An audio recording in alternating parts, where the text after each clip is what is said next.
د آل عمران مبارکه سوره چې د قران عظیم شان دریمه سوره ده په مدینه منوره کې را نازله شوې ده 200 مبارک آیاتونه لري تلاوت او پښتو ترجمه له اتاویاوم آیت څخه اوري اعوذ بالله من الشیطان الرجیم پناه وړم الله تعالی شړل شوی شیطان څخه وَإِنَّ مِنْهُمْ لَفَرِيقًا يَلْوُونَ أَلْسِنَتَهُم بِالْكِتَابِ لِتَحْسَبُوهُ مِنَ الْكِتَابِ وَمَا هُوَ مِنَ الْكِتَابِ وَيَقُولُونَ هُوَ مِنْ عِندِ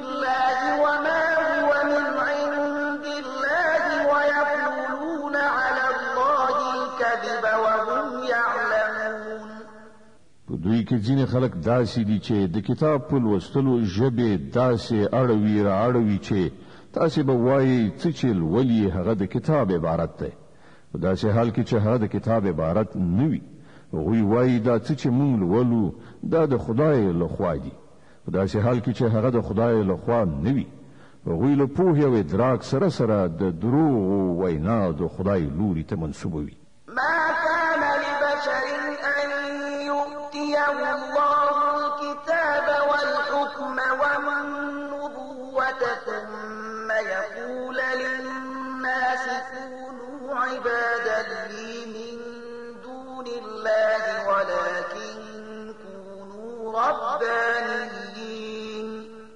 ولكن كونوا ربانيين بما كنتم تعلمون الكتاب وبما كنتم تدرسون ولا يأمركم أن تتخذوا الملائكة والنبيين أربابا أيأمركم بالكفر بعد إذ أنتم مسلمون د هیڅ انسان دا کار نه دی چې الله هغه ته کتاب فرمان او پیغمبري ورکړي او هغه خلکو ته وایي چې د الله پر ځای تاسو زما بندگان شي هغه به هم دا ورته وایي چې خدای پالون کې شي لکه څنګه چې د دې کتاب غوښتنه ده چې تاسو د هغه زده کړه او ښوونه کوئ هغه به داسې هیڅ کله تاسو ته ونه وایي چې پرښتې یا پیغمبران پر ربوبیت ونیسئ آیا دا کېدای شي چې یو پیغمبر تاسو ته د کفر امر وکړي په هغه وخت کې چې تاسو مسلمان یاست وَإِذْ أَخَذَ اللَّهُ مِيثَاقَ النَّبِيِّينَ لَمَا آتَيْتُكُم مِّن كِتَابٍ وَحِكْمَةٍ ثُمَّ جَاءَكُمْ رَسُولٌ مُّصَدِّقٌ لِّمَا مَعَكُمْ لَتُؤْمِنُنَّ به ولتنصرنه قال أأقررتم وأخذتم على ذلكم إصري قالوا أقررنا قال فاشهدوا وأنا معكم من الشاهدين فمن تولى بعد ذلك فأولئك هم الفاسقون در یاد کړئ الله له پیغمبرانو نه وعده اخیستې وه چې نن مونږ په کتاب حکمت او پوهې سره سرلوړي کړي سبا که تاسو ته کوم بل پیغمبر د همغو هدایاتو رښتینی کوونکی درغی چې له مخکې نه تاسو سره شته نو تاسو به پر هغه ایمان راوړونکي او د هغه ملاتړ کوونکي اوسئ په دې وینا سره الله پوښتنه وکړه آیا تاسو دا اقرار کړئ او پر دې خبره مو زما له خوا د وعدې دروند مسؤلیت په غاړه اخیستی دی هغه وویل هو مونږ اقرار کړی دی الله فرمایل ښه نو شاهدان اوسئ او زه هم له تاسې سره شاهد یم له دې وروسته چې هر څوک له خپلې وعدې واوړي همغوی فاسقان دي أفغير دين الله يبغون وله أسلم من في السماوات والأرض طوعا وكرها وإليه يرجعون اوس آیا دا خلق د الله د اطاعت طریقه یعنی د الله دین پریږدي کومه بله طریقه لټوي په داسې حال کې چې د آسمانونو او ځمکې ټول شیان خوښ وي که ناخوښ یوازې د الله د فرمان تابع یعنی مسلمان دي او د همغه لوري ته د ټولو ورګرځېدل دي. قل آمنا بالله وما أنزل علينا وما أنزل على إبراهيم وإسماعيل وإسحاق ويعقوب والأسباط وما أوتي موسى وعيسى والنبيون من ربهم لا نفرق بين أحد منهم ونحن له مسلمون. ای پیغمبره وایه چې مونږ الله منو، هغه خوونه منو چې پر مونږ نازله شوې ده، هغه خوونه هم منو چې پر ابراهیم علیه السلام، اسماعیل علیه السلام، اسحاق علیه السلام، یعقوب علیه السلام او د یعقوب علیه السلام پر زوجات نازله شوې وي، او پر هغو هدایاتو هم ایمان لرو چې موسی علیه السلام، عیسی علیه السلام او نور پیغمبرانو ته د هغو د پروردګار لخوا ورکړی شوي. مونږ د هغو ترمنځ توپیر نه کوو او مونږ د الله د فرمان تابع یعنی مسلمانان یو. ومن يبتغ غير الإسلام دينا فلن يقبل منه وهو في الآخرة من الخاسرين. د دې فرمان منلو یعنی اسلام نه پرته چې هر څوک کومه بله لاره غوره کول وغواړي د هغه طریقه به هیڅکله قبوله نه کړی شي او په آخرت کې به هغه ناکام او زیانمن وي. كيف يهدي الله قوما كفروا بعد إيمانهم وشهدوا أن الرسول حق وجاءهم البينات والله لا يهدي القوم الظالمين. څنګه کېدای شي چې الله خلکو ته هدایت وکړي چې هغه د ایمان د نعمت له موندلو وروسته بیا کفر غوره کړ، په داسې حال کې چې هغه په خپله په دې خبره شاهدي ویله ده چې دا پیغمبر په حق دی او هغه ته روښانه نښې نښانې هم راغلي دي. الله خو ظالمانو ته د سمې لارې ښوونه نه کوي. أولئك جزاؤهم أن عليهم لعنة الله والملائكة والناس أجمعين خالدين فيها لا يخفف عنهم العذاب ولا هم ينظرون إلا الذين تابوا من بعد ذلك وأصلحوا فإن الله غفور رحيم. د هغو د ظلم وړ سزا دا ده چې پر هغو د الله پرښتو او ټول انسانانو لعنت دی. په همدې حالت کې به هغوی د تل لپاره اوسیږي، نه به د هغو په سزا کې څه اسانتیا راشي او نه به هغو ته مهلت ورکړی شي. البته هغه کسان به وژغورل شي چې له دې وروسته توبه وباسي او خپل عملي چلند سم کړي. الله بخونکی او رحم کوونکی دی. إن الذين كفروا بعد إيمانهم ثم ازدادوا كفرا لن تقبل توبتهم وأولئك هم الضالون. کوم خلکو چې له ایمان راوړلو وروسته کفر غوره کړی بیا په خپل کفر کې پرمختګ کړی دی د هغو به توبه هم نه قبلي.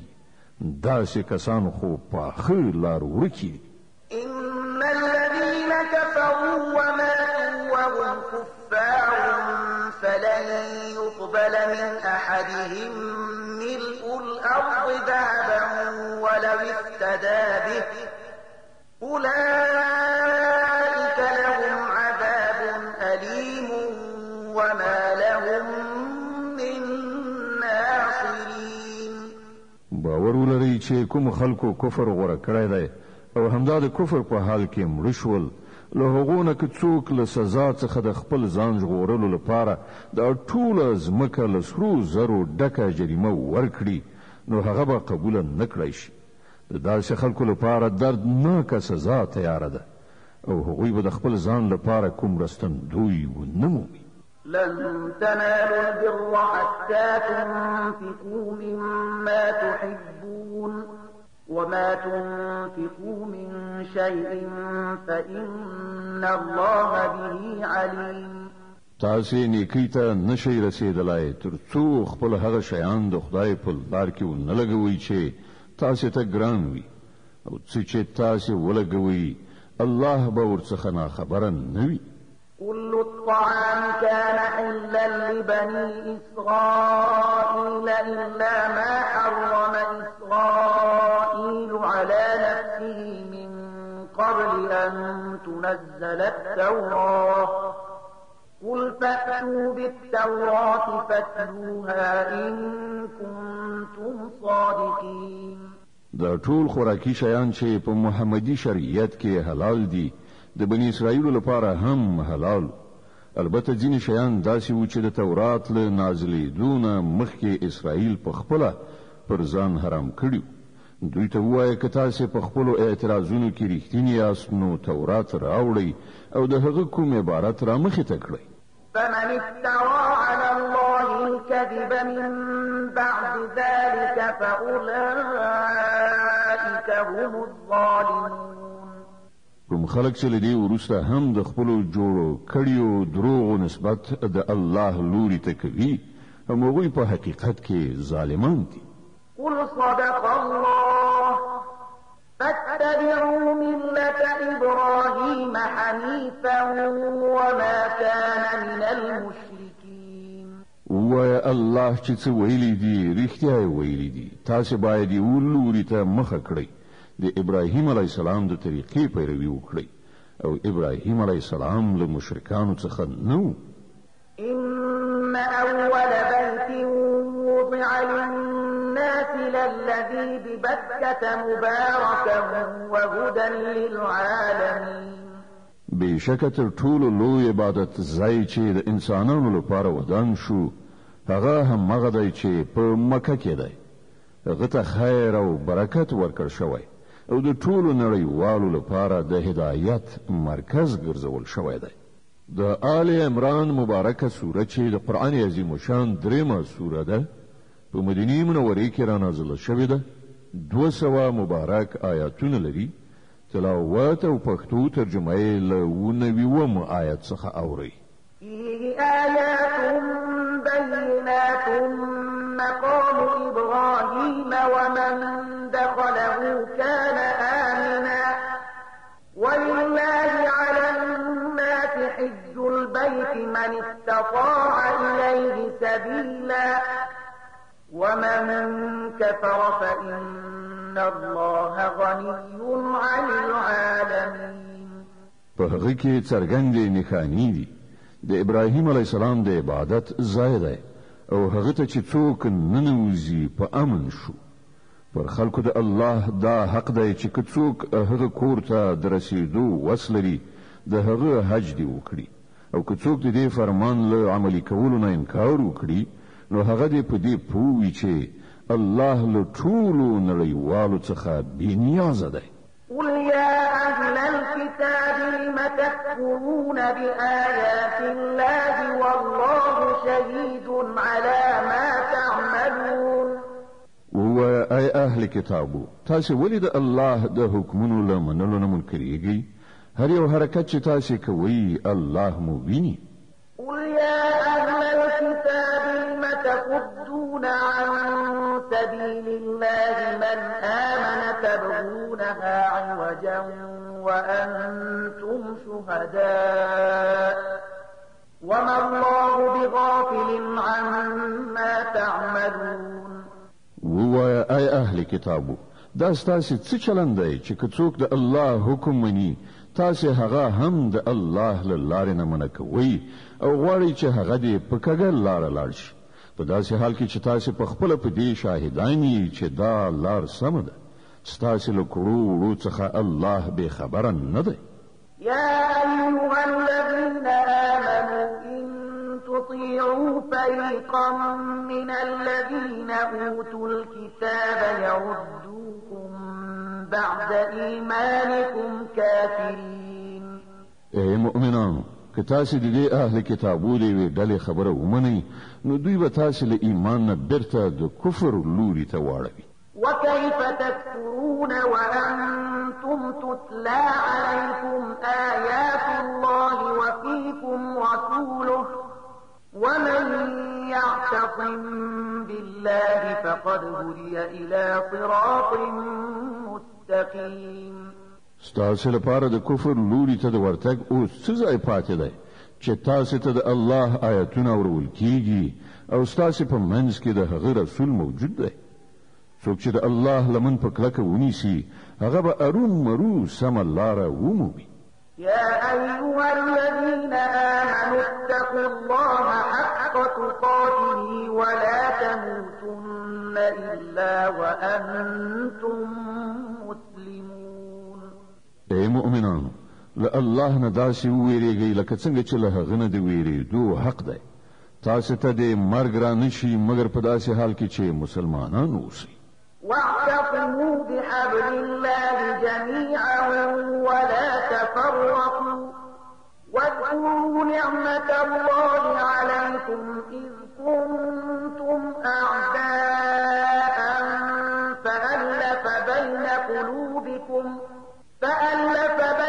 قلوبكم فأصبحتم بنعمته إخوانا وكنتم على شفا حفرة من النار فأنقذكم منها كذلك يبين الله لكم آياته لعلكم تهتدون. ټول یو ځای شي د الله رسول کلکه ونیسي او تیت پر کېږي من د الله هغه پیژنه در یاد کړئ چې پر تاسو کړی ده. تاسو یو د بل دښمنان وي. هغه تاسو په زړونو کې مینه واچول او د هغه په مهرباني او لورینه تاسو سره ورونه شوي. تاسو دې ویلو اور ډکه کندې پر غاړه ولاړوي. الله تاسو ورڅخه وژغورلې. په دغه شان الله خپل نښانې تاسو ته څرګندوي. په کار ده چې په دغه نښانو سره تاسو ته د خپل ژغورېدنې سم لاره په نظر درشي. ولتكن منكم أمة يدعون إلى الخير ويأمرون بالمعروف وينهون عن المنكر وأولئك هم المفلحون. په تاسو کې باید څه خلک ارومرو داسې وي چې د نیکی لوري ته بلنه وکړي، په خو امر وکړي او له بدو منع وکړي. کوم خلک چې دا کار وکړي هغوی به بریالي شي. ولا تكونوا كالذين تفرقوا واختلفوا من بعد ما جاءهم البينات وأولئك لهم عذاب عظيم. يوم تبيض وجوه وتسود وجوه فأما الذين اسودت وجوههم أكفرتم بعد إيمانكم فذوقوا العذاب بما كنتم تكفرون. پام کوي تاسو هغو خلکو غوندې نشئ چې په ډلو ویشل شول او له روښانه څرګندو لارښودنو میندلو نه وروسته بیرته په شخړو کې اخته شول. چا چې دا چلند غوره کړی دی هغوی به په هغه ورځ سخته سزا ومومي چې هلته به څه خلک سرخوری وي او څه تور مخي. د چا چې مخونه تور وي هغو ته به وویل شي چې د ایمان د نعمت له میندلو وروسته هم تاسې د کفر چلند غوره کړ. خدن اوس د نعمت د ناشکرۍ په بدله کې د عذاب خوند وڅکئ. وأما الذين ابيضت وجوههم ففي رحمة الله هم فيها خالدون. پاتې شول د ځلانده څېرو خاوندان هغوی به د الله د رحمت په غېږ کې ځای ومومي او د تل لپاره به هغوی په همدې حالت کې اوسیږي. تلك آيات الله نتلوها عليك بالحق وما الله يريد ظلما للعالمين. دا د الله لارښودنې دي چې مونږ تا ته سمې صحیح اورو ځکه چې الله پر نړیوالو د تیری کولو څه اراده نه لري. ولله ما في السماوات وما في الأرض وإلى الله ترجع الأمور. د ځمکې او اسمانونو د ټولو شیانو څښتن الله دی او ټول چارې د همدې الله حضور ته وړاندې کیږي. كنتم خير أمة أخرجت للناس تأمرون بالمعروف وتنهون عن المنكر وتؤمنون بالله ولو آمن أهل الكتاب لكان خيرا لهم منهم المؤمنون وأكثرهم الفاسقون. اوس په نړۍ کې هغه غوره ډله تاسې یاست چې د انسانانو د لارښودنې او اصلاح لپاره منځته راوړل شوې ده. تاسې د نیکۍ امر کوئ او پر الله ایمان لرئ. که دغو کتابیانو ایمان راوړی وای نو د همدوی لپاره ښه وه، که څه هم په هغو کې ځینې د ایمان خاوندان شته، خو د دوی زیاتره کسان له فرمان څخه سرغړونکي دي. لن يضروكم إلا أذى وإن يقاتلوكم يولوكم الأدبار ثم لا ينصرون. دوی تاسو ته هیڅ ورانه نشي دراړولای، اله بلا دومره کولای شي چې تنګ مو کړي.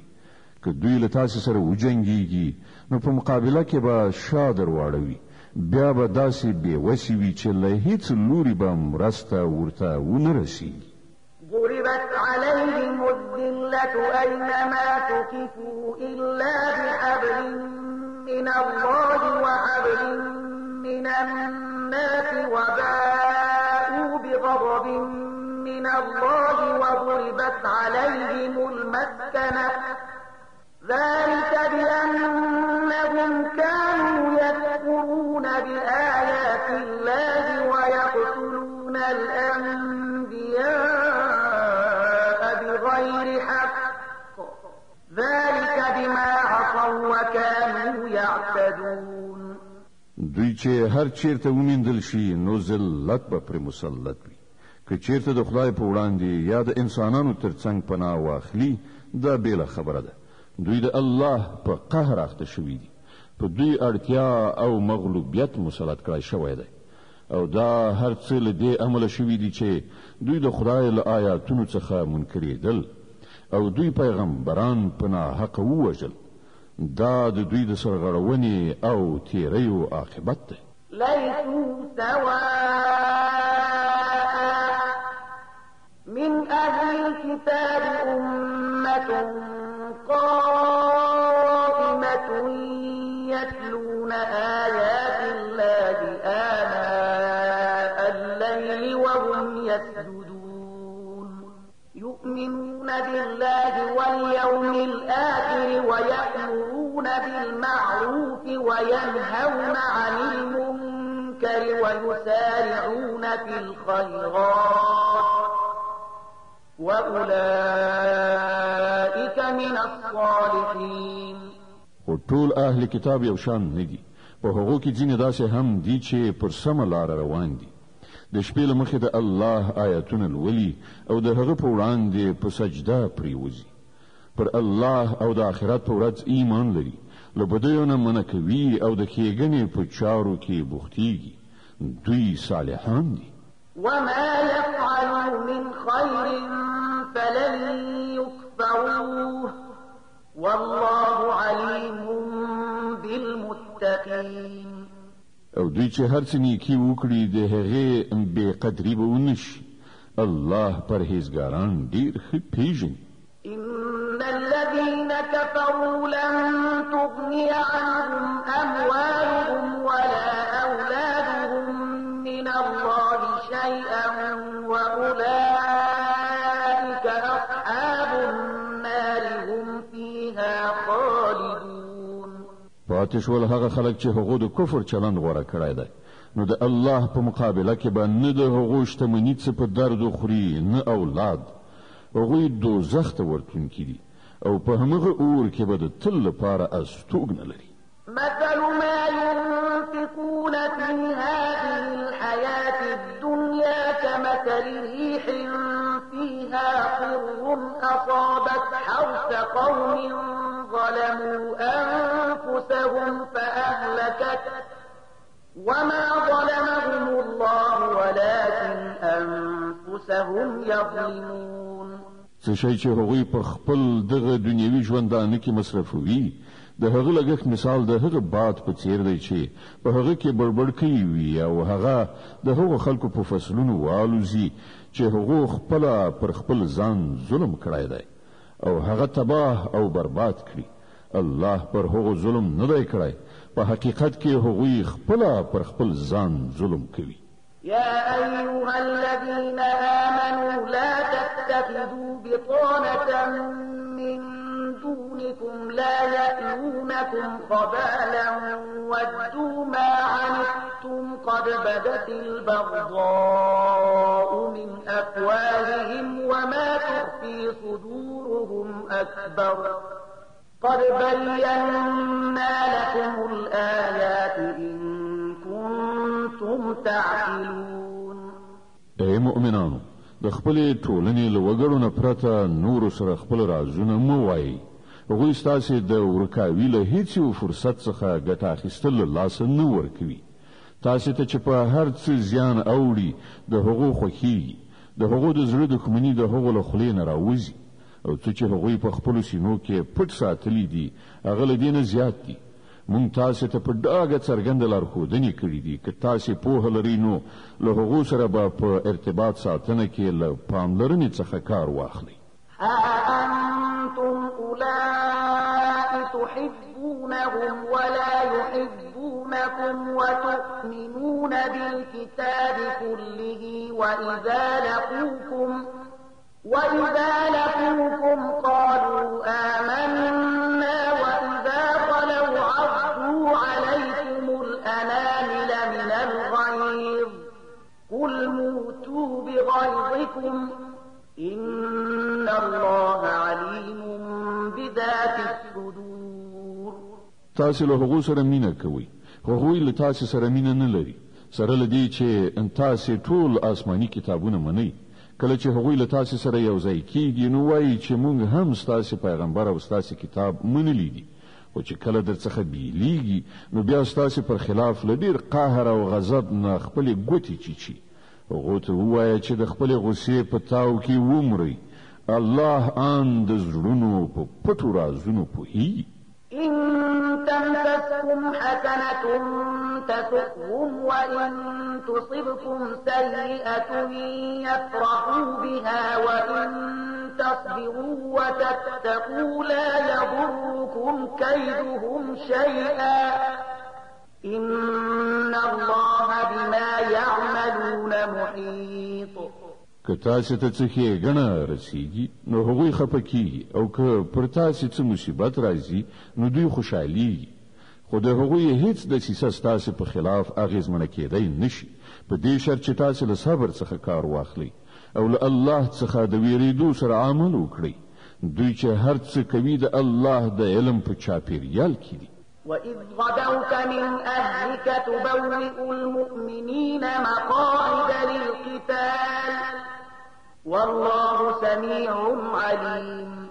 اے پیغمبره، د مسلمانانو په وړاندې هغه خاطره یاد کړه چې کله د سهار په توره خړه له خپل کور وتلی وي او د احد په میدان کې د مسلمانانو د جګړې لپاره په موضعګانو نیولو معذف کول. الله ټول خبرې اوري او هغه په هر څه ښه خبر دی. إذ هم طائفتان منكم أن تفشلا والله وليهما وعلى الله فليتوكل المؤمنون. یاد کړه هغه وخت چې له تاسو نه دوه ډلې دې ته تیاری شوي وي چې بېزړهتوب وښیي، په داسې حال کې چې الله د هغو د ملاتړ لپاره موجود و او مؤمنان باید یوازې پر الله باندې ډاډ ولري. ولقد نصركم الله ببدر وأنتم أذلة فاتقوا الله لعلكم تشكرون. لدينا مخکې د بدر په جګړه کې الله له تاسو سره مرسته کړې وه، په داسې حال کې چې په هغه وخت کې تاسو ډیر زیات کمزوري وئ. نو اوس پر تاسو دا لازمه ده چې د الله له ناشکرۍ ځان وژغورئ، هیله ده چې اوس تاسې شکر وباسئ. د آل عمران مبارکه سوره چې د قرآن عظیم الشان درېمه سوره ده په مدینې منورې کې را نازله شوې ده. 200 مبارک آیاتونه لري. تلاوت او پښتو ترجمه یې له 140 آیات څخه اورئ. إذ تقول للمؤمنين ألن يكفيكم أن يمدكم ربكم ب3,000 من الملائكة منزلين. یاد کړه هغه وخت چې تا مؤمنانو ته ویل آیا تاسو ته دا کافي نه ده چې الله د 3,000 پرښتو پر علیګلو د سره مرسته وکړي؟ بلى إن تصبروا وتتقوا ويأتوكم من فورهم هذا يمددكم ربكم ب5,000 من الملائكة مسومين. بشکه که تاسو د زغم په لرلو له الله څخه په ویریدو کار وکړئ نو په کومه شیبه کې چې دښمنان در باندې یرغل وکړي په همغه شیبه کې به ستاسو رب 3,000 نه د 5,000 نښانه دارو پرښتو په وسیله د سره مرسته وکړي. وما جعله الله إلا بشرى لكم ولتطمئن قلوبكم به وما النصر إلا من عند الله العزيز الحكيم ليقطع طرفا من الذين كفروا أو يكبتهم فينقلبوا خائبين. دا خبره الله د دې لپاره درته کړې ده چې تاسو خوشاله شئ او تاسو زړونه ډاډه شي. برلاسي او مرسته هر څه چې دی د هغه الله لخوا دی چې ډیر زور او په لیدونکی دی او دا مرسته به هغه د دې لپاره د سره وکړي ترڅو چې د کفر په لار د تلونکو یو مټ غوڅ کړي یا هغه ته داسې رسوا کوونکې ماته ورکړي چې هغوی ناکام خړسترګي بیرته ستانه شي. ليس لك من الأمر شيء أو يتوب عليهم أو يعذبهم فإنهم ظالمون. ای پیغمبره د فیصلې په واکمنۍ کې ستاسو برخه نشته. د الله واک دی که خوښ شي او به بخي که غواړي په سزا به ورسوي ځکه چې هغوی تیری کوونکي دي. ولله ما في السماوات وما في الأرض يغفر لمن يشاء ويعذب من يشاء والله غفور رحيم. په اسمانونو او ځمکه کې چې هر څه دی د هغو څښتن الله دی. چاته چې خوښ شي بخنه کوي او چاته چې خوښ شي عذاب ورکوي. هغه بخونکی او مهربان دی. يا أيها الذين آمنوا لا تأكلوا الربا أضعافا مضاعفة واتقوا الله لعلكم تفلحون. ای مؤمنانو دا زیاته او څو چنده سودخوري پرېږدئ او له الله نه وویریږئ هیله ده چې بریالي شئ. واتقوا النار التي أعدت للكافرين وأطيعوا الله والرسول لعلكم ترحمون. له هغه اور نه ځان وژغورئ چې د کافرانو لپاره تیار کړی شوی دی او د الله او رسول حکم ومنئ کیدای شي چې رحم در باندې وشي. وسارعوا إلى مغفرة من ربكم وجنة عرضها السماوات والأرض أعدت للمتقين الذين ينفقون في السراء والضراء والكاظمين الغيظ والعافين عن الناس والله يحب المحسنين. پر هغه لار په منډه منډه وزغلئ چې ستاسو د پروردګار د بخښنې او د هغه د جنت خواته تللې ده چې هغه لکه د ځمکې او اسمانونو په شان پراخ دی او هغه د هغو له خدای ویریدونکو خلکو لپاره تیار کړی شوی دی چې د بیوزلۍ او بډایۍ په دواړو حالتونو کې مال مصرفوي غوسه خوري او د نورو لنډپاري بخي. داسې نیکان خلک د خدای ډیر خوښ دي. والذين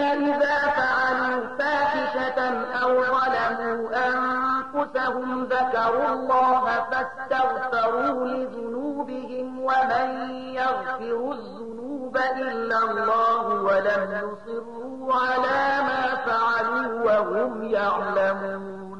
او کوم کسان چې داسې دي چې کله کومه د شرم ناروا چاره ورڅخه صادریږي یا کله د کومې ګناه په کولو هغوی پر خپل ځان ظلم کوي نو ورسره جوخت الله وریادیږي او له هغه څخه هغوی د خپلو ګناهونو بخښنه غواړي ځکه چې له الله نه پرته بل څوک دی چې ګناهونه وبخلی شي او هغوی د پوهې او ادراک سره په خپلو کړو وړو ټینګار نه کوي. أولئك جزاؤهم مغفرة من ربهم وجنات تجري من تحتها الأنهار خالدين فيها ونعم أجر العاملين. د داسې خلکو جزا د دوی د رب په نزد داده چې هغه به دوی ته بخښنه وکړي او په داسې باغونو کې به یې ننباسي چې تر لاندې به یې ویالې بهیږي او هلته به هغوی د تل لپاره اوسیږي. د نیک عمله خلکو لپاره څومره ښه بدله ده.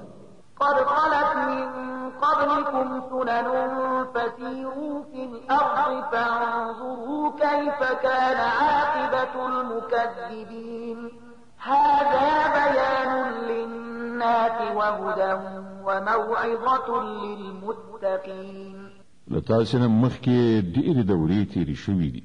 په ځمکه کې وګرځئ را وګرځئ وګورئ چې هغه خلک له څه عاقبت سره مخامخ شول چې هغوی د الله حکمونو او لارښودنو ته د دروغو نسبتونه وکړل.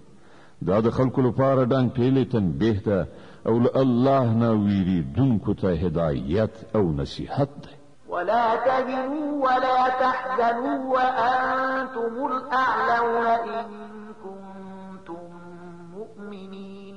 بیزړه کېږه مه اندېښمن کېږه مه همدا تاسې برلاسي یاست که تاسې مؤمنان اوسئ. إن يمسسكم قرح فقد مس القوم قرح مثله وتلك الأيام نداولها بين الناس وليعلم الله الذين آمنوا ويتخذ منكم شهداء والله لا يحب الظالمين وليمحص الله الذين آمنوا ويمحق الكافرين. اوس که تاسې ټپي شوي نو له دې نه مخکې ستاسې دښمنه ډله همداسې ټپیان شوي دي. دا د زمانې خوږې ترخې دي چې مونږ یې د خلکو ترمنځ اړوو رااړوو. پر تاسې دا مرحله ځکه راوستل شوه چې الله دا کتنه غوښتله چې په تاسې کې رښتیني مؤمنان څوک دي او د هغو خلکو چاڼول یعنی بیلول غوښتل چې په واقعي توګه د رښتینولۍ شاهدان وي ځکه چې ظالمان د الله نه خوښیږي او هغه د دې ازموینې په وسیله د مؤمنانو په ځانګړې توګه بیلول او د کافرانو ځپل غوښتل. أم حسبتم أن تدخلوا الجنة ولما يعلم الله الذين جاهدوا منكم ويعلم الصابرين ولقد كنتم تمنون الموت من قبل أن تلقوه فقد رأيتموه وأنتم تنظرون. آیا تاسې دا ګڼلې ده چې همداسې به جنت ته لاړ شئ په داسې حال کې چې لا تر اوسه پورې الله دا نه دي لیدلي یعنی دا ازمایښت نه دی کړی چې په تاسې کې څوک هغه خلک دي چې د هغه په لار کې جهاد کوونکي او صبر کوونکي دي. تاسې خو د مرګ هیلې کولې خو دا د هغه وخت خبره ده چې مرګ سره مخامخ شوي نه وئ. دا د اوس ورسره مخامخ شوئ او تاسې هغه په سترګو ولید. وما محمد إلا رسول قد خلت من قبله الرسل أفإن مات أو قتل انقلبتم على أعقابكم ومن ينقلب على عقبيه فلن يضر الله شيئا وسيجزي الله الشاكرين. محمد صلی الله علیه وسلم نور څه نه دی مګر صرف یو پیغمبر دی. له هغه نه مخکې نور پیغمبران هم تیر شوي دي. نو که هغه ومري یا ووژل شي نو تاسې به په خپلو پوندو په شا ګرځئ. په یاد ولرئ څوک چې په شا واوړي هغه به الله ته هیڅ زیان ونه رسوي البته څوک چې د الله شکر ایستونکي بندگان شي هغوی ته به الله د دې بدله ورکړي وما كان لنفس أن تموت إلا بإذن الله كتابا مؤجلا ومن يرد ثواب الدنيا نؤته منها ومن يرد ثواب الآخرة نؤته منها وسنجزي الشاكرين هیڅ ساکښ د الله له حکم نه پرته نشي مړ کېدی د مرګ نیټه لیکل شوې ده څوک چې د دنیا د ثواب په اراده کار وکړي هغه ته به موږ له همدې دنیا نه ورکړو او څوک چې د آخرت په اراده کار وکړي هغه به د آخرت ثواب ومومي او شکر ایستونکو ته به موږ ارومرو د هغو جزا ورکړو وكأين من نبي قاتل معه ربيون كثير فما وهنوا لما أصابهم في سبيل الله وما ضعفوا وما استكانوا والله يحب الصابرين لدينا مخکې ډیر پیغمبران داسې تیر شوي دي چې د هغو په ملګرتیا کې ډیر خدای پالونکي وجنګېدل د خدای په لار کې چې کوم غمونه پر هغو راغلل هغوی پرې زړه ماتي نشول هغوی کمزوري ښکاره نه کړه هغوی د باطل په وړاندې سرکوزي نشول الله هم داسې صبر کوونکي خوښوي وما كان قولهم إلا أن قالوا ربنا اغفر لنا ذنوبنا وإسرافنا في أمرنا وثبت أقدامنا وانصرنا على القوم الكافرين د هغو دعا صرف دا و چې ای زمون پروردګاره زمون خطاوي او ګناوي راوبخه زمون په کار کې که ستاله حدودونه څه تیرای شوی وي هغه معاف کړه زمون قدمونه محکم کړه او پر کافرانو زمون د برلاسي لپاره را سره مرسته وکړه فآتاهم الله ثواب الدنيا وحسن ثواب الآخرة والله يحب المحسنين په پای کې الله هغو ته د دنیا ثواب هم ورکړ او له هغه نه غوره ثواب په آخرت کې هم ور په برخه کړ د الله هم دا راز نیک عمل کسان خوښیږي يا أيها الذين آمنوا إن تطيعوا الذين كفروا يردوكم على أعقابكم فتنقلبوا خاسرين بل الله مولاكم وهو خير الناصرين ای مؤمنان که تاسو د هغو خلکو په خوښه لاړ شئ چې هغو کفر غوره کړی دی نو هغوی به تاسو بیرته په شا واړوي او تاسو به ناکام شئ د هغو خبرې غلطې دي حقیقت دا دی چې الله ستاسو ملاتړ او مرستندوی دی او هغه ډیر ښه مددگار دی سنلقي في قلوب الذين كفروا الرعب بما أشركوا بالله ما لم ينزل به سلطانا ومأواهم النار وبئس مثوى الظالمين هغه وخت ډیر ژر راتلونکی دی چې موږ د حق نه منونکو په زړونو کې ویره وغورځو ځکه چې هغه الله سره په خدایي کې هغه څه شریک انګیرلي دي چې د هغو په برخوالي الله کوم سند نه دی نازل کړی د هغو وروستی استوګنځی دوزخ دی او ډیر بد دی هغه استوګنځی چې هغو ظالمانو ته به ور په برخه وي ولقد صدقكم الله وعده إذ تحسونهم بإذنه حتى إذا فشلتم وتنازعتم في الأمر وعصيتم من بعد ما أراكم ما تحبون منكم من يريد الدنيا ومنكم من يريد الآخرة ثم صرفكم عنهم ليبتليكم ولقد عفا عنكم والله ذو فضل على المؤمنين الله چې د مرستې او نصرت کوم وعده له تاسو سره کړی و هغه خو یې پوره کړه لومړی خو د هغه په حکم هم د تاسو هغوی وژل او کله چې تاسو همت له لاسه ورکړ او په خپل کار کې مو سره اختلاف وکړ او له هغه وروسته چې الله تاسو ته هغه شی دروښود چې تاسو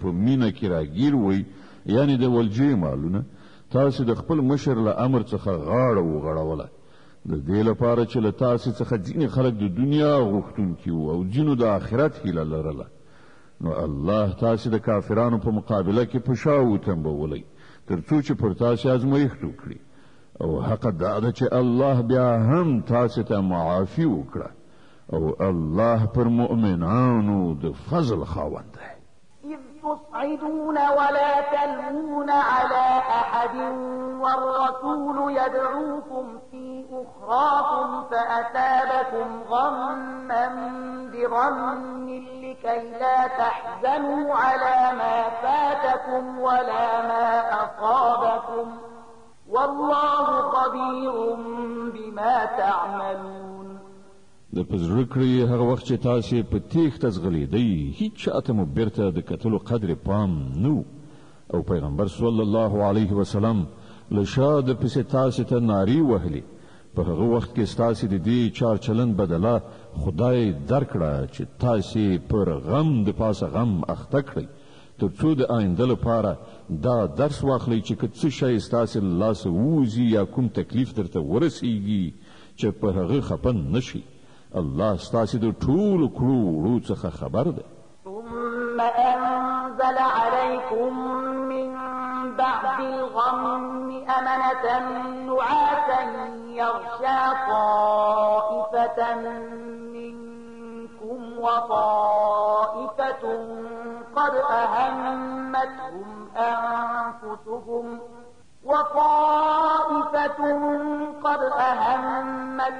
أنفسهم يظنون بالله غير الحق ظن الجاهلية يقولون هل لنا من الأمر من شيء قل إن الأمر كله لله يخفون في أنفسهم ما لا يبدون لك يقولون لو كان لنا من الأمر شيء ما قتلنا هاهنا قل لو كنتم في بيوتكم لبرز الذين كتب عليهم القتل إلى مضاجعهم وليبتلي الله ما في صدوركم وليمحص ما في قلوبكم والله عليم بذات الصدور لدې کړهونو وروسته بیا هم الله له تاسو څخه پر ځینو کسانو یو داسې د ډاډین غوندې حالت راوست چې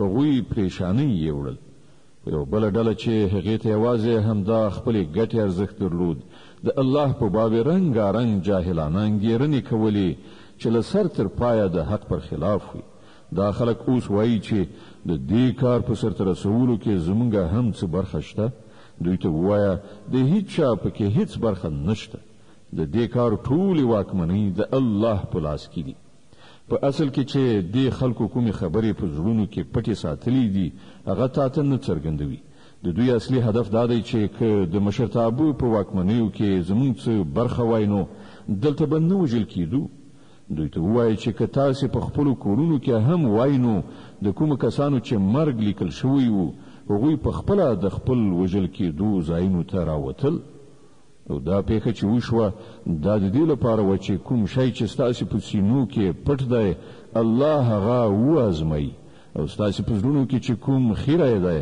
هغه رابرسیره کړي الله د زړونو په حال ډېر ښه پوهیږي إن الذين تولوا منكم يوم التقى الجمعان إنما استزلهم الشيطان ببعض ما كسبوا ولقد عفى الله عنهم إن الله غفور حليم لتاسې نه کوم خلکو چې د مقابلې په ورځ شا اړولې وه د هغو د دې تېروتلو سبب دا و چې د هغو د ځینو کمزوریو له امله شیطان د هغو پښې ښویولې وي الله هغو ته بښنه وکړه الله ډېر تېرېدونکی او د زغم څښتن دی يا أيها الذين آمنوا لا تكونوا الذين كفروا وقالوا لإخوانهم إذا ضربوا في الأرض أو كانوا غزا لو كانوا عندنا ما ماتوا وما قتلوا ليجعل الله ذلك حسرة في قلوبهم والله يحيي ويميت والله بما تعملون بصير. ای مؤمنانو، کافرانو غوندې خبرې مکوئ چې که د هغو دوستان او خپلوان کله کوم سفر ته ځي یا په جګړه کې برخه اخلي او هلته له کومې پیښې سره لاس او ګریوان کیږي، نو هغوی وایي چې که هغوی له موږ سره وایي نو نه به مړه شوي او نه به وژل شوي وو. الله دا ډول خبرې د هغو په زړونو کې د غم او افسوس وسیله ګرځوي.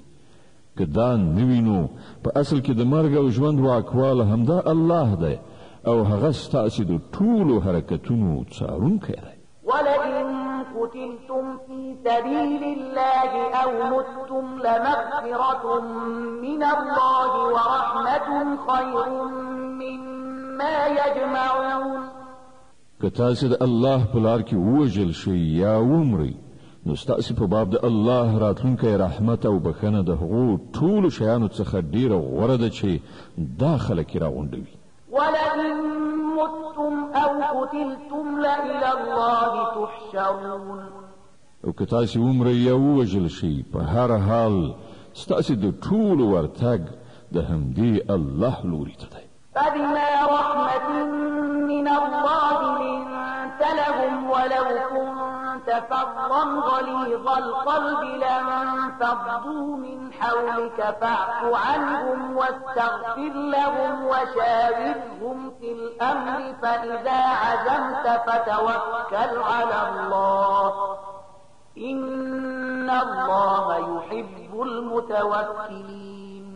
ای پیغمبره، دا د الله لوی رحمت دی چې ته د دې خلکو لپاره ډیر نرم خویه جوړ شوی. که داسې نه وای او ته توند خویه او سخت زړه وای، نو دا ټول به ستا له شاوخوا نه خواره شوي وو. د دوی خطاوې وبخښه، د دوی لپاره بخښنه وغواړه او هغوی سره هم په خپلو کارونو کې مشوره کوه. بیا چې ستا اراده پر کومه رایه ټینګه شي، نو پر الله توکل وکړه. د الله هغه خلق خوښیږي چې د همغه په ډاډې نه کار کوي. ينصركم الله فلا غالب لكم وإن يخذلكم فمن ذا الذي ينصركم من بعده وعلى الله فليتوكل المؤمنون. که الله مو مرستندوی وي، نو هیڅ قوت در باندې برلاس کېدای نشي. او که هغه تاسې پرېږدي، نو بیا له هغه وروسته څوک دی چې ستاسې مرسته وکړای شي؟ نو څوک چې رښتیني مؤمنان دي، هغوی دې یوازې پر الله توکل وکړي. وما كان لنبي أن يغل ومن يغل يأت بما غل يوم القيامة ثم توفى كل نفس ما كسبت وهم لا يظلمون. دا د هیڅ یو پیغمبر کار نشي کېدای چې هغه خیانت وکړي، او هر څوک چې خیانت وکړي هغه به خپل ټول خیانت سره د قیامت په ورځ حاضر شي. بیا به هر سا کښته د هغه د کړو وړو پوره بدله ورکړی شي او پر هیڅ چا به هیڅ تیری ونشي. أفمن اتبع رضوان الله كمن باء بسخط من الله ومأواه جهنم وبئس المصير. خنو دا څنګه کېدای شي چې یو څوک تل د الله په خوښه روان وي، هغه د هغه چا غوندې کار وکړي چې د الله په غضب اخته شوی وي، او د هغه وروستی منزل دوزخ وي چې هغه ډیر ناکاره استوګنځی دی. هم درجات عند الله والله بصير بما يعملون. د الله په وړاندې په دې دواړو ډوله خلکو کې په درجو توپیر دی، او الله د ټولو د عملونو لیدونکی دی. لقد من الله على المؤمنين إذ بعث فيهم رسولا من أنفسهم يتلو عليهم آياته ويزكيهم ويعلمهم الكتاب والحكمة وإن كانوا من قبل لفي ضلال مبين. په حقیقت کې خو الله پر مؤمنانو باندې دا ډیره لویه لورینه کړې ده چې په هغو کې په خپل له هغونه یو داسې پیغمبر را پورته کړ چې د هغه آیاتونه ورته اوري، د هغو ژوند ستر کوي او هغو ته د کتاب او پوهې ښوونه کوي، په داسې حال کې چې له دین مخکې همدا خلک په څرګنده ګمراهۍ کې غورځېدلي وو. أولما أصابتهم مصيبة قد أصبتم مثليها قلتم أن هذا قل هو من عند أنفسكم إن الله على كل شيء قدير. او دا تاسو څه کوئ چې کله په کوم کړه وخت شي نو په دې خبرو خلو پرانیزي چې دا مصیبت له کوم لوري راغی؟ په داسې حال کې چې د بدر په جګړه کې ستاسو لاسونو د دې دوه چنده مصیبت دښمنۍ ډلې ته رسولی دی. ای پیغمبره دوی ته ووایه دا مصیبت په خپله ستاسو لخوا منځته راوړل شوی دی. الله پر هر څه برلاس دی. وما أصابكم يوم التقى الجمعان فبإذن الله وليعلم الذين نافقوا وقيل لهم تعالوا قاتلوا في سبيل الله أو ادفعوا قالوا لو نعلم قتالا لاتبعناكم هم للكفر يومئذ أقرب منهم للإيمان يقولون بأفواههم ما ليس في قلوبهم والله أعلم بما يكتمون. کوم تاوان چې د جګړې په ورځ تاسو ته ورسید هغه د الله په حکم او د دې لپاره و چې الله وګوري په تاسو کې مؤمنان څوک دي او منافقان څوک دي. هغه منافقان چې کله هغه ته ویل شول راشي د الله په لار کې وجنګيږي یا لکتر لګه خپل خار نه قدر دفاع وکړي نو ویل کوم په هدايه چې نن به جګړه کیږي نو موږ به اروم مرو در سره تللی وای. کله چې هغه دا خبره کوله په هغه وخت کې هغه له ایمان نه کفر ته ډیر نږدې وو. هغه په خپل خلو هغه څه وایي چې د هغه په زړونو کې نه وي او هغه چې هغه په زړونو کې پټوي الله پرې خپوهي. الذين قالوا لإخوانهم وقعدوا لو أطاعونا ما قتلوا قل فادرءوا عن أنفسكم الموت إن كنتم صادقين. دا همغه خلق دي چې په خپل خو کېناستل او د هغو ورونه خلق چې وجنګېدل او وژل شول د هغو په باب ویل چې که هغو زمون خبره منلې وای نه به وژل شوي. دوی ته وایي چې که تاسو په خپل دغه خبره کې ریښتینی یاست نو چې کله مو خپل مرګ راشي هغه وځنډوئ. ولا تحسبن الذين قتلوا في سبيل الله أمواتا بل أحياء عند ربهم يرزقون فرحين بما آتاهم الله من فضله ويستبشرون بالذين لم يلحقوا بهم من خلفهم ألا خوف عليهم ولا هم يحزنون. کوم کسان چې د الله په لار کې وجل شوي دي هغوی مړه مګنئ. هغوی خو په حقیقت کې ژوندي دي د خپل رب په وړاندې روزي مومي. ته چې الله د خپل لورینې له مخې هغو ته ورکړي دي پر هغه خوښ او سوکاله دي او ډاډه دي چې کوم مؤمنان چې له هغو وروسته په نړۍ کې پاتې دي او لا تر اوسه پورې هلته نه دي رسېدلي د هغو لپاره هم څه ویره او کړاو نشته. يستبشرون بنعمة من الله وفضل وأن الله لا يضيع أجر المؤمنين. هغوی د الله په لورینه او د هغه په مهربانۍ خوشاله او سوکاله دي او هغو ته څرګنده شوې ده چې الله د مؤمنانو اجر نه ضایع کوي. الذين استجابوا لله والرسول من بعد ما أصابهم القرح للذين أحسنوا منهم واتقوا أجر عظيم کوم کسانو چې له ټپي کېدو نه وروسته هم د الله او د رسول بلنې ته لبیک وویل په هغو کې چې کوم خلک نیکوکاران او پرهیزګاران دي د هغو لپاره ستر اجر دی. الذين قال لهم الناس إن الناس قد جمعوا لكم فاخشوهم فزادهم إيمانا وقالوا حسبنا الله ونعم الوكيل.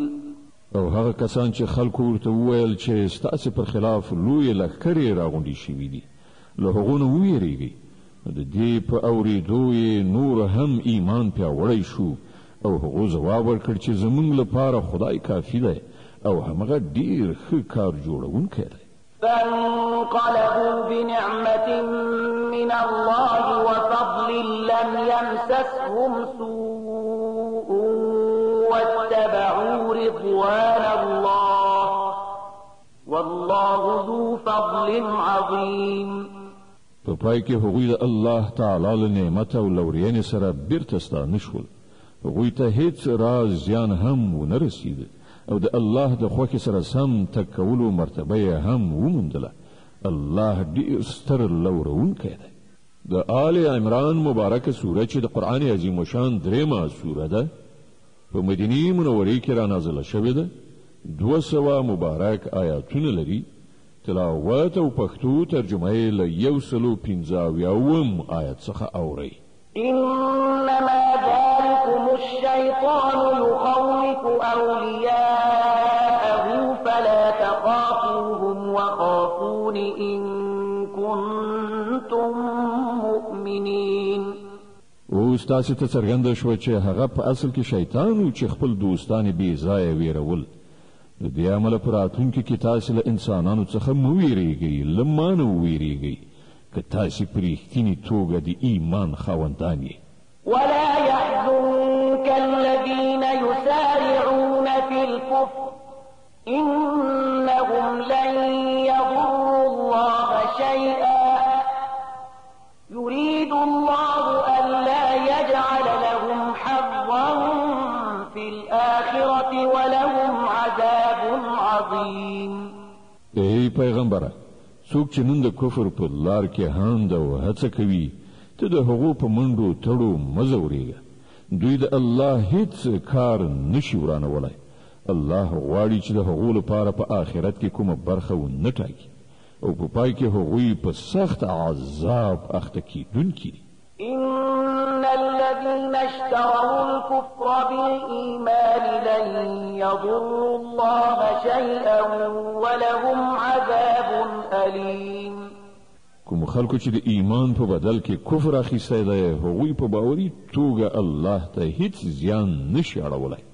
د هغو لپاره دردناک عذاب تیار دی. ولا يحسبن الذين كفروا أنما نملي لهم خير لأنفسهم إنما نملي لهم ليزدادوا إثما ولهم عذاب مهين. دا مهلت چې موږ هغو ته ورکوو کافران دي دا د ځان لپاره غوره نه ګڼي. موږ خو هغو ته د دې لپاره مهلت ورکوو چې دوی د ګناه دروند پیټی وتړي. بیا د هغو لپاره سخته سپکوونکې سزا ده. ما كان الله ليذر المؤمنين على ما أنتم عليه حتى يميز الخبيث من الطيب وما كان الله ليطلعكم على الغيب ولكن الله يجتبي من رسله من يشاء فآمنوا بالله ورسله وإن تؤمنوا وتتقوا فلكم أجر عظيم. الله با مؤمنان په دې حالت کې هیڅ کله پرې نږدي چې تاسو اوس پکې یاست.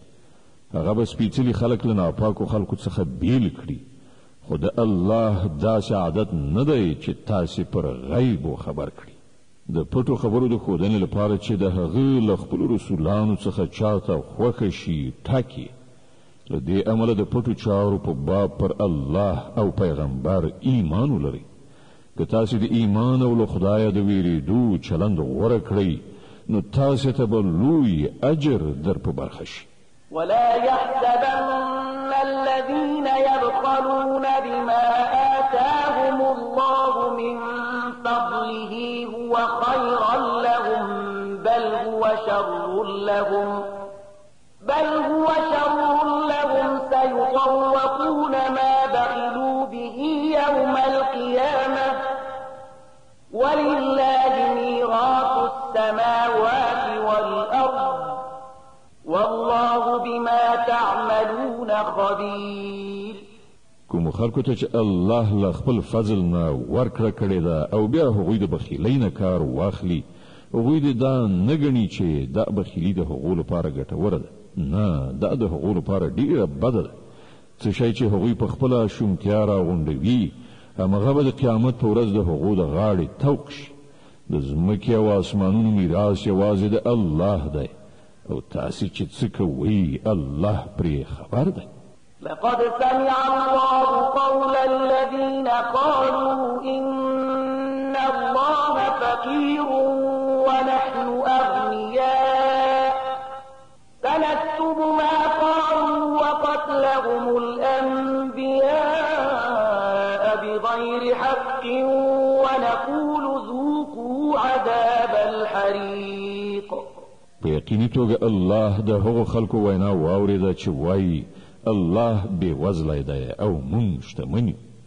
د هغو دا وینا به هم مونږ ولیکو او له دې نه مخکې چې هغو کوم پیغمبران په ناحقه وژلي هغه هم د هغو په عملنامه کې ثبت دي. کله چې د فیصلې وخت راشي په هغه وخت کې به مونږ هغو ته ووایو چې دا اوس د دوزخ د عذاب خوند وڅکئ. ذلك بما قدمت أيديكم وأن الله ليس بظلام للعبيد.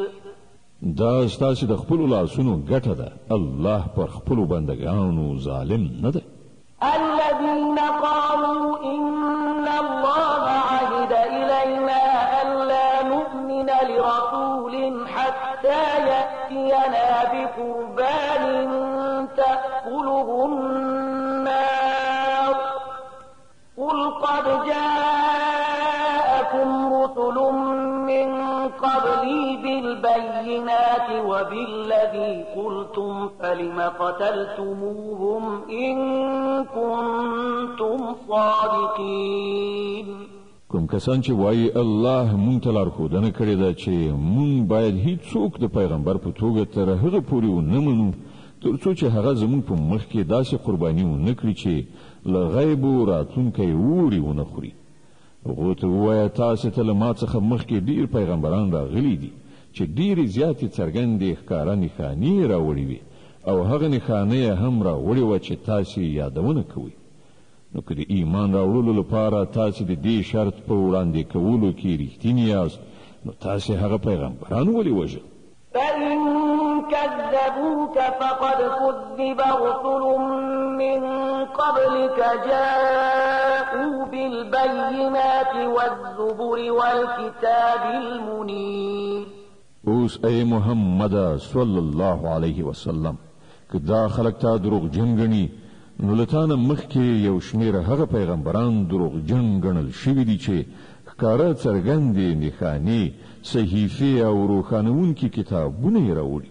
كل نفس ذائقة الموت وإنما توفون أجوركم يوم القيامة فمن زحزح عن النار وأدخل الجنة فقد فاز وما الحياة الدنيا إلا متاع الغرور. په پای کې هر څوک د مرګ خوند څکونکی دی او تاسې ټول د قیامت په ورځ د خپلو پوره اجرونو موندونکي یئ. بریالی اصلا هغه څوک دی چې هلته د دوزخ له اوره وژغورل شي او جنت ته ننویستل شي. پاتې شوه دا دنیا دا خو صرف یو غولونکی شی دی. لتبلون في أموالكم وأنفسكم أنفسكم ولتسمعن من الذين أوتوا الكتاب من قبلكم ومن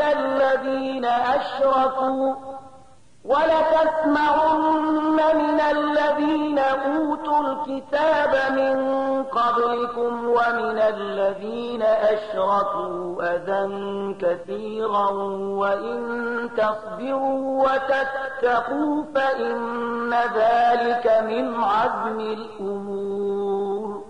اے مسلمانان، تاسو به د مال او سر دواړو په ازموینه کې واچول شي او تاسو به له اهل کتابو او مشرکانو څخه ډېرې زورونکې خبرې واورئ. که تاسو په دې ټولو حالاتو کې د زغم او له خدای ویرې په چلند ثابت اوسئ، نو دا د سترې حوصلې کار دی. وَإِذْ أَخَذَ اللَّهُ مِيثَاقَ الَّذِينَ أُوتُوا الْكِتَابَ لَتُبَيِّنُنَّهُ لِلنَّاسِ وَلَا تَكْتُمُونَهُ فَنَبَذُوهُ وَرَاءَ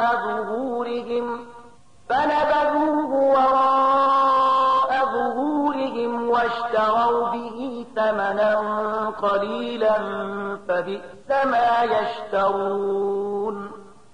دغو اهل کتابو ته هغه کلکه وعده هم وریاده کړه چې الله ورڅخه اخیستې وه چې تاسو به د کتاب لارښودنې په خلکو کې خوروئ او هغه به پټوئ نه، خو هغو کتاب شاته وغورځاوه او هغه یې په لږ بیه وپلوري. څومره ناکاره راکړه ورکړه ده چې دوی کوي. لا تحسبن الذين يفرحون بما أتوا ويحبون أن يحمدوا بما لم يفعلوا فلا تحسبنهم بمفازة من العذاب ولهم عذاب أليم. تاسې هغه خلک له عذاب نه خوندي مانګیرئ چې په خپلو کړو وړو خوشحاله دي او هیلهمن دي په داسې چارو کې ستاینه وشي چې په واقع کې هغوی نه دي کړي. په حقیقت کې د هغو لپاره دردناکه سزا تیار ده. ولله ملك السماوات والأرض والله على كل شيء قدير. د ځمکې او اسمانونو څښتن الله دی او د هغه پر هر څه لاس بر دی. د آل عمران مبارکه سوره چې د قرآن عظیم شان درېمه سوره ده په مدینه منورې کې را نازله شوې ده. 200 مبارک آیاتونه لري. تلاوت او پښتو ترجمه یې له 190 آیت څخه اوري.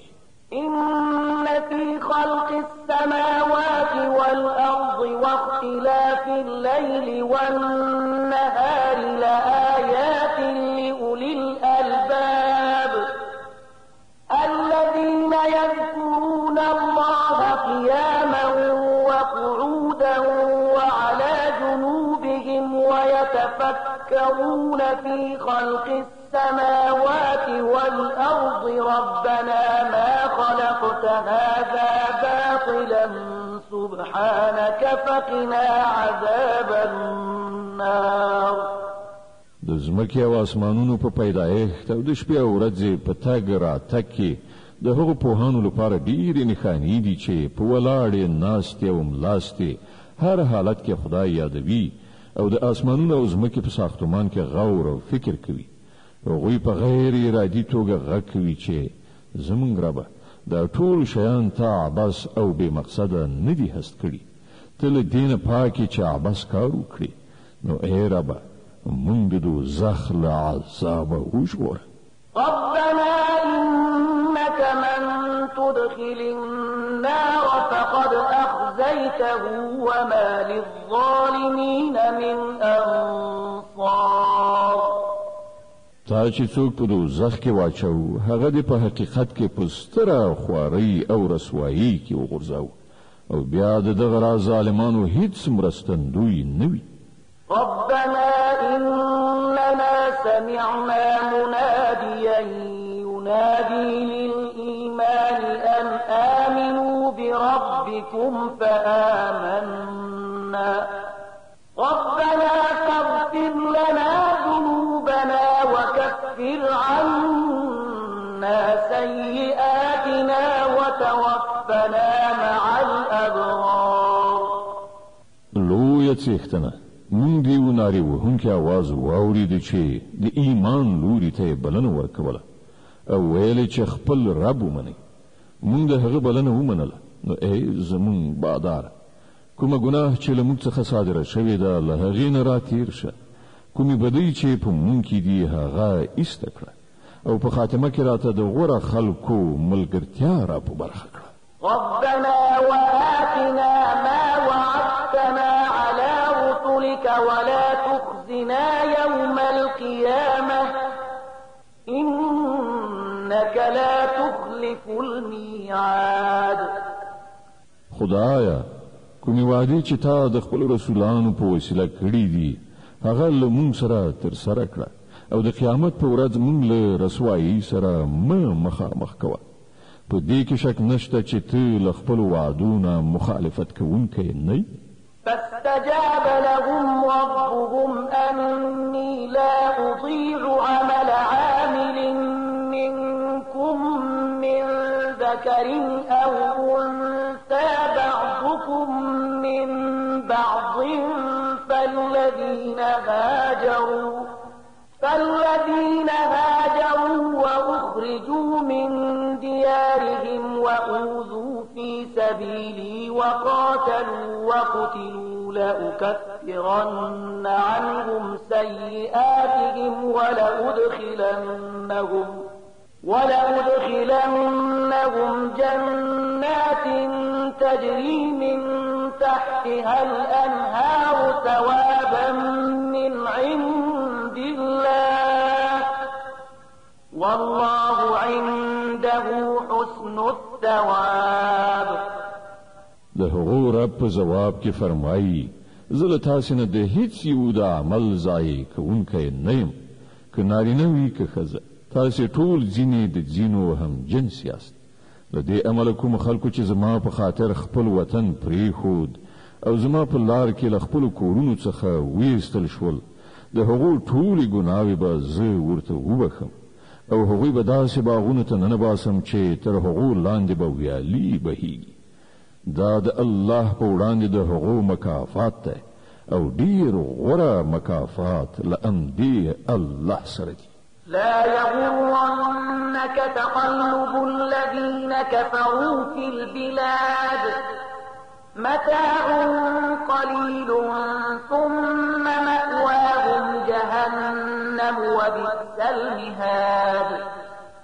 ای پیغمبر صلی الله علیه وسلم، د نړۍ په هیوادونو کې د خدای د نافرمانو بندگانو ګرځېدل دي تا ونه غولوي. دا صرف د څو ورځني ژوند لږ غوندې خوند دی، بیا به دوی ټول دوزخ ته لاړ شي چې ډیر بد استوګنځی دی. لكن الذين اتقوا ربهم لهم جنات تجري من تحتها الأنهار خالدين فيها نزلا من عند الله وما عند الله خير للأبرار. د دې پر خلاف کوم خلک چې خپل خدای نه په ویریدو ژوند تیروي د هغو لپاره داسې باغونه دي چې تر هغو لاندې ویالې بهي. په هغو باغونو کې به دوی د تل لپاره اوسي. دا د هغو لپاره د الله له لوري د میلمستیا وسایل دي او چې له خدای سره دي د غوره بندگانو لپاره همغه ډیر غوره دي. وَإِنَّ مِنْ أَهْلِ الْكِتَابِ لَمَنْ يُؤْمِنُ بِاللَّهِ وَمَا أُنْزِلَ إِلَيْكُمْ وَمَا أُنْزِلَ إِلَيْهِمْ خَاشِعِينَ لِلَّهِ لَا يَشْتَرُونَ بِآيَاتِ اللَّهِ ثَمَنًا قَلِيلًا أُولَئِكَ لَهُمْ أَجْرُهُمْ عِندَ رَبِّهِمْ إِنَّ اللَّهَ سَرِيعُ الْحِسَابِ. په اهل کتابو کې هم څه کسان داسې شته چې الله مني، پر هغه کتاب ایمان راوړي چې تاسو ته لیږل شوی دی او پر هغه کتاب هم ایمان لري چې له دینه مخکې په خپله هغو ته لیږل شوی. د الله په وړاندې سرونه ښکته دي او د الله آیتونه په لږ غوندې بیه نه پلوري. د هغو مکافات د هغو له پروردګار سره دي او د الله حساب اخیستنه ځنډیږي نه. يا أيها الذين آمنوا اصبروا وصابروا ورابطوا واتقوا الله لعلكم تفلحون. اے مؤمنان لزغم نه کار واخلي، د باطل پرستانو په مقابله کې میړانه وښیي، د حق د خدمت لپاره ملا ټینګه وتړئ او له الله نه ویریدونکي اوسئ، هیله ده چې بری ومومئ. د النساء مبارکه سوره چې په مدینه منوره کې را نازله شوې ده 106 مبارکې آیې لري. تاسې تلاوت او پښتو ترجمه له لومړي آیت څخه اورئ. بسم الله الرحمن الرحیم. د الله په نوم چې ډېر زیات مهربان پورا رحم لرونکی دی. يا أيها الناس اتقوا ربكم الذي خلقكم من نفس واحدة وخلق منها زوجها وبث منهما رجالا كثيرا ونساء واتقوا الله الذي تساءلون به والأرحام إن الله كان عليكم رقيبا. اے خلکو لخپل هغه رب نه ویریږي چې هغه تاسو له یو تن څخه پیدا کړی او له هغه تن څخه د هغه جوړه منځ راوړه او له دې دواړو نه په نړۍ کې ډیر نارینه او ښځې خواره کړل. له هغه خدای نه ویریږي چې د هغه په وسیله تاسو یو له بل نه خپل حقوق غواړئ او د خپلوي او پیوندونو له غوڅولو نه ډډه وکړئ. باور ولرئ چې الله پر تاسو څارونکی دی. وآتوا اليتامى أموالهم ولا تتبدلوا الخبيث بالطيب ولا تأكلوا أموالهم إلى أموالكم إنه كان حوبا كبيرا. د یتیمانو مالونو هغو ته بیرته وسپارئ. ښه مال په بد مال مه بدلوئ او د هغو مالونه له خپلو مالونو سره په ګډولو مه خورئ. دا ډیره لویه ګناه ده.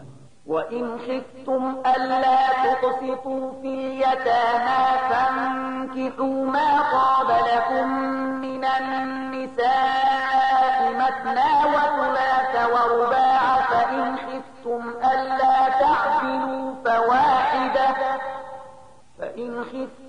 ألا تعدلوا فواحدة أو ما ملكت أيمانكم ذلك أدنى ألا تعولوا. که تاسو ویریږئ چې له یتیمانو سره به عدالت نشئ کړای نو کومې ښځې چې ستاسې خوښیږي له هغو څخه له 2 3 یا 4 سره نکاح وکړئ.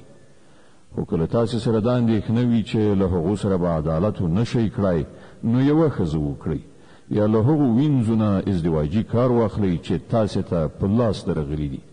په دې توګه له بې عدالتۍ نه په ښه شان ژغورل کېدی شئ. وآتوا النساء صدقاتهن نحلة فإن طبن لكم عن شيء منه نفسا فكلوه هنيئا مريئا. او د ښځو مهر په ښه زړه یعنې فرض ګڼنه ورکړئ. البته که هغوی په خپله خوښه تاسو ته بخشش کړي نو تاسو هغه په خوند سره خوړلی شئ. ولا تؤتوا السفهاء أموالكم التي جعل الله لكم قياما وارزقوهم فيها واكسوهم وقولوا لهم قولا معروفا.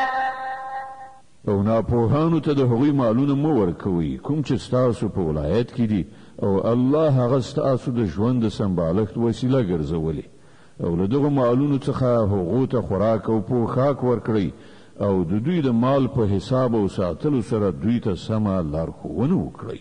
وابتلوا اليتامى حتى إذا بلغوا النكاح فإن آنستم منهم رشدا فادفعوا إليهم أموالهم ولا تأكلوها إسرافا وبدارا أن يكبروا ومن كان غنيا فليستعفف ومن كان فقيرا فليأكل بالمعروف فإذا دفعتم إليهم أموالهم فأشهدوا عليهم وكفى بالله حسيبا.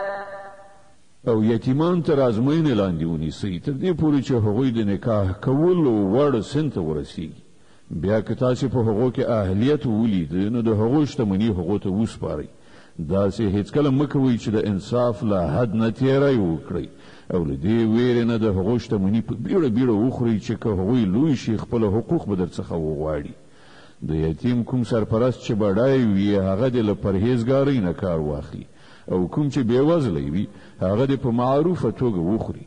بیا چې کله د هغو شتمني هغو ته سپارئ نو خلک پرې شاهدان ونیسئ او د حساب اخیستلو لپاره الله کافي دی.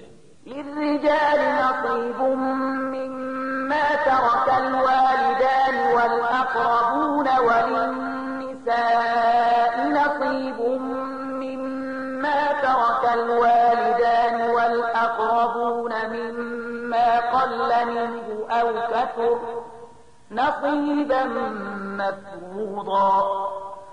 د نارینه‌و لپاره په هغه متروکه کې برخه ده چې مور پلار او خپلوانو پریښي وي او د ښځو لپاره هم په هغه متروکه کې برخه ده چې مور پلار او خپلوانو پریښي وي که لږ وي او که ډیره او دا برخه د الله له لوري ټاکل شوې ده.